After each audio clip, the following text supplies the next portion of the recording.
Hey, Gavax here. So, there's been a lot of investments paying out for people lately, and I kind of want to go through. I see a lot of questions on this, like, what are the cards that are best to investment? Kind of like the keys to much for investments. Now, there's a lot of kind of qualifiers when some of this comes wrong. Obviously, don't ever take a risk that you can't afford to lose. Everything is on you when you invest in these things, and you're going to lose some of them, right? You're just hoping to end up in the long term, long run, better off than you were before because you can make some pretty solid coin off the new cards and off investing in the old cards in this game. Now, we're getting to a point of the year where stats are starting to max out, so sometimes the investments later in the year aren't nearly as good as what we get from launch until, say, Super Bowl. So we got a little bit to go. Team of the year, team of the week. We're getting that next week. We're getting more playoff cards, Super Bowl cards, that kind of stuff. Especially Zero Chill here, too, for the next few days. So, we already saw some of those leaks. Check out my video a few days ago for that. But basically what you want for investments, and I'm going to go position by position and break down some of the better players, are high-value current players and some legends, right? You want players that are actually going to get good stats, some speed, some physical stats that people are actually going to want on their field. So that's not to say the list that I'm going to give you are going to be like everything. You can make some coins off some other cards, but generally you want the players that are going to get good stats through high upgrades or just a good stat balance. And kind of popularity plays a huge part into it too. Now, there are certain things that help out investments. The like limited time cards or cards that are no longer in pack, they generally go up once they're out of packs, right? It just makes sense. There's no more supply, the demand is staying consistent, and it goes up.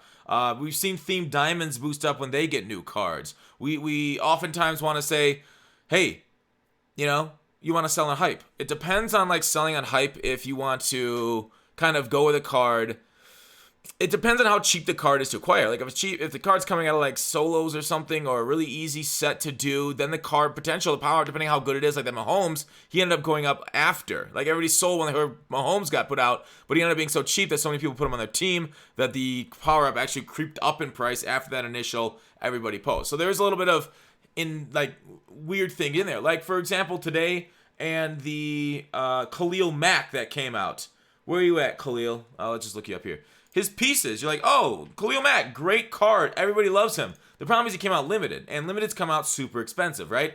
$885, which tells you he's very demanding because of Cordell Stewart that came out a little bit ago, running back. It's like $300K right now. So you're like, oh, he must have gone up with his power up. It's at $18K. That's not that dramatic of a rise, right? Look, it's down because of how expensive that limited time. So if a card that you invest in gets a limited time, that's generally kind of a death blow in a lot of cases. His is 88, 44. That didn't go up a tremendous amount. You may have been able to get this when it got announced and sell, but later on the day, now it's not really creeping up, not that much higher than it was. A little bit higher, more than likely, than when it was. It went down to, if you invested at like its low, which is very hard to do, 150, 160, 170. 310 it got up to today. Now it's on a 274. So yeah, if you did invest here in the 150 to 200 range, then you actually ended up profiting if you could sell at 274. So Khalil Mack ended up profiting, but his price on this card isn't like what happened to Bose or what Vic's Redux. Bose Redux I sold for 830. It was insane. Oh no, 630. That was insane. So that's just to let you know. Limited times oftentimes kill investments because this card goes for so much. People don't want to buy these other cards down here. All right, back to the points. Reduxes, we've seen those of MUT 10 go up quite a bit because of their rarity in packs. And the cards that I talked about no longer supplied, like, old program cards. So, quarterbacks. What would you like in a quarterback? What's the ideal cards that are like great investments? Steve Young fits out. You want mobility, right? Pocket passers just came out. They're going for under 300K. Who cares about those, right? You want the mobility, the Lamar Jackson types. The Steve Young's the one that we're like, all right, when's Steve getting an upgrade? When's Steve getting an upgrade? The Mike Vick's another good one. Mahomes just got an upgrade. Aaron Rodgers is another good card that a lot of people are investing in because he's got that super quick release. And it depends on if Aaron Rodgers gets the Patrick Mahomes treatment or if he gets kind of screwed out of it. If he gets the Mahomes treatment and they give him an unnaturally large boost to his speed to get him up to the escape artist threshold, then he's going to go bonkers. People will be like, all right, that's endgame. That's great. His release, along with the ability to get escape artists, some throw on the run, dashing Deadeye action on him too is going to make him basically god tier. Randall Cunningham's a good legend oftentimes because he's fast. And then Kyler Murray, but he's tempered because he's a rookie mirror and no power up. So Kyler Murray isn't that great to invest in unless you expect a power up out of him. Halfbacks. Who are great traditional halfbacks that go up in price when they get new cards? And like I said, these are not everything that's going to happen. These could not even happen depending on the type of card they get. But halfbacks, you generally like speed. Chris Johnson just got a card, 94 speed boost up really high. Don't know if it's investing in, especially legends that have pretty easy sets to do. Like legends I don't love investing in. Sure, you can make a little bit of coin there, but generally you want like big boosts if you're going to last for a long time period. Popular cards like Zeke, Saquon, CMC, Elvin. The problem with CMC and Elvin is that they never give him good speed. Like when you look at Kamara, like you're like, oh yeah, he should go up because he's popular. But he ends up not having that good of stats. 92, when he came out as a 92 with 87 speed, everybody just shit on him because it's terrible. They made him into a terrible card. So getting the positions of skill like halfback, wide receiver, tight end that without speed, even though they're big names, generally that doesn't help with your investment. So while we can see a little bit, I think Saquon is the next one that I think is going to be like, he's like the one that I'm like, all right, he's super popular. His stats when he comes out with card overalls, his speed isn't too slow. And his price 110. I'm not saying invest in it, but you're seeing other people thinking the same thing. It's up 14% today. So there you go. Eric Dickerson, I think, like if any legend's going to be it, like obviously he's got a 94 and he won't get updated for a while, but down the road is what I'm talking about. This type of guy, because he's so powerful, because that NFL 100, that's a crazy card. So it's just amazing to use itself. All right, moving on to wide receivers. We're skipping fullbacks. Wide receivers that are popular through speed and height purposes, you know, the Randy Moss archetypes, the Megatrons, although there are no Megatron wide receivers, so you can't really invest in that. A lot of people are expecting Julio because we got the teaser with Julio as, like, basically confirmation. So maybe a Julio coming out. But otherwise, you want the guys like Tyreek Hill. Tyreek Hill's sitting at a 92 right now. A lot of people can already get up close to 99 speed, if not 99 speed for him, depending on your team and what kind of boost you have. But the other fast ones, kind of like the Mecole, John Ross, Marquise Brown, Perriman, McLaurin, Metcalf, Chark, those kind of like taller, even some fast. They don't have power-ups, so they're very hard to invest in until they get that power-up.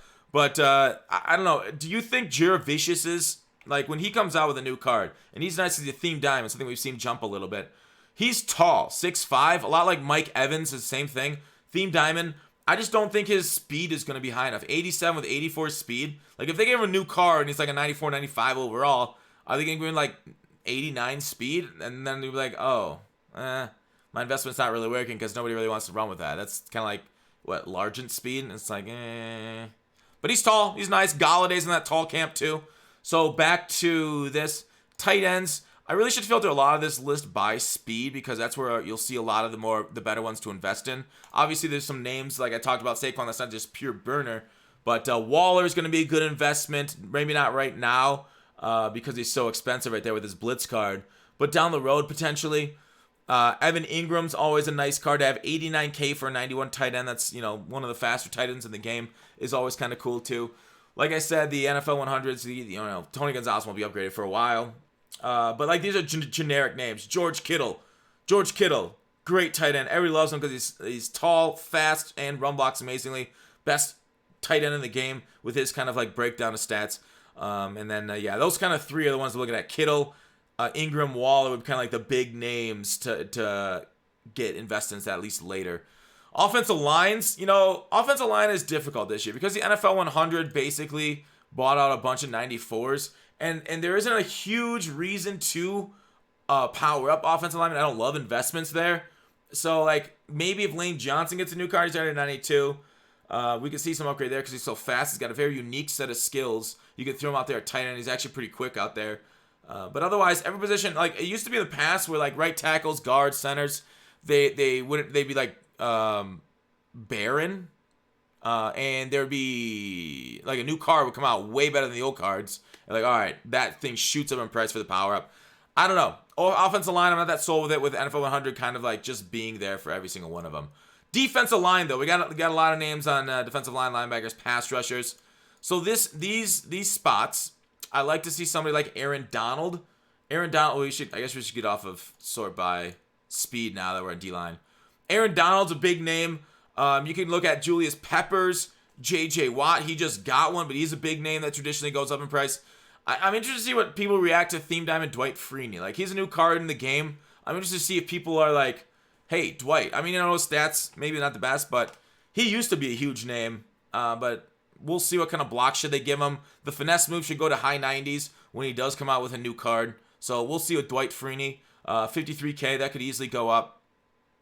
Outside linebackers, pass rushers. I just talked about Khalil Mack earlier, but he is generally a big name in the Mutt community. Lawrence Taylor, Jadeveon Clowney, Von Miller. Then we have the Theme Diamond. Sean Phillips is out there too. So I guess I can take a look at Phillips. Phillips, another interesting Mitchell Stacks. Montez Sweat. The thing is, like, a lot of these cards is that, like someone like Montez Sweat is amazing. He's tall as fuck, fast.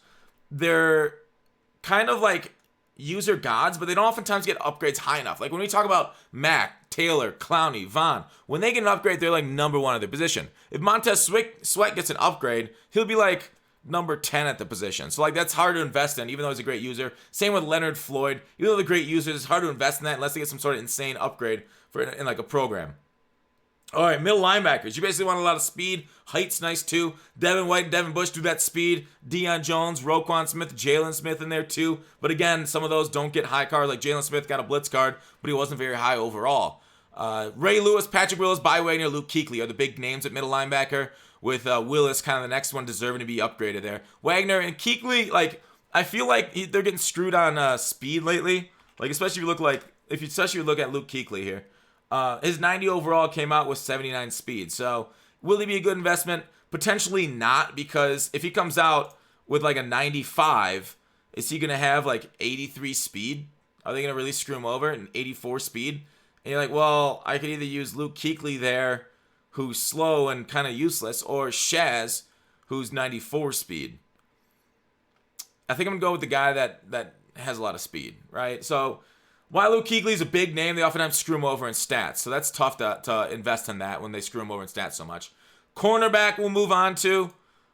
Position cornerback. A lot of these guys, and before we get into the list, a lot of these guys, there's a lot of them with speed. And like I talk about, cornerback is so needed to stop those like beaters, to stop guys just streaking on your face. A lot of them don't have like, they don't get high enough upgrades like Trey Waynes. You know, traditionally doesn't get like a top tier. If the top card is like a 95, he'll get like a 91 or whatever. So it's kind of cool to invest in speed, but it's more for like your team, and I don't know about investing in it for a big bump. Unless you get like, all right, the big names at cornerbacks always in Mutt are Deion Sanders, Denzel Ward, Lattimore, Night Train Lane, Patrick Peterson, Ramsey, Darius Slay. There are others, but those are kind of like the ones that I'm expecting with the modern day guys.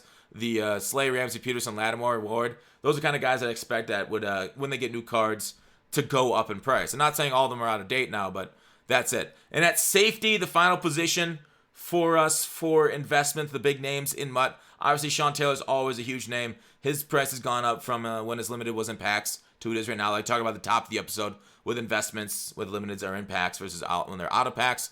Ronnie Lott's always a big name, but he's got a top end card. Ed Reed, big name. You know, free safety opposition Megatron's obviously a huge name here. So like these are all huge names, but they recently got cards, so we don't expect any upgrades for them lately. Troy P, due to popularity, he's got a 93.